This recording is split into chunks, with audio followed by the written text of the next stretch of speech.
ఆకలేస్తుంది. అయినా సరే ఆకలితో చచ్చిపోయినా అడుక్కోను మాత్రం అడుక్కోను. మరి డబ్బులు రావాలంటే ఎలా? అన్నా,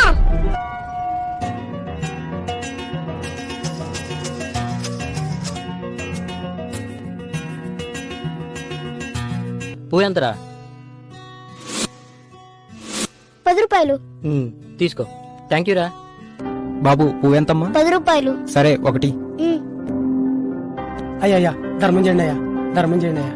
చిన్నపిల్లడైనా అడుక్కోకుండా ఎంత కష్టపడుతున్నారు చూడరా రేయ్. పిల్లని చూసి నేర్చుకోరా. కాలు చేతులు బానే ఉన్నాగా, పోయి ఏమైనా పని చేసుకోవచ్చు కదా. అక్క, అన్నం ఎంత? 30 రూపాయలు. పప్పు 20 రూపాయలు. 2 కల్పించండి అయితే. యా పక్కనే కూర్చొని అడుక్కోమని చెప్పాను కదా, ఎక్కడికి వెళ్ళావు? మనం అడుకోవద్దు నాన్న. అడుక్కుపోతే తిండెట్లా వస్తుంది అనుకున్నావు?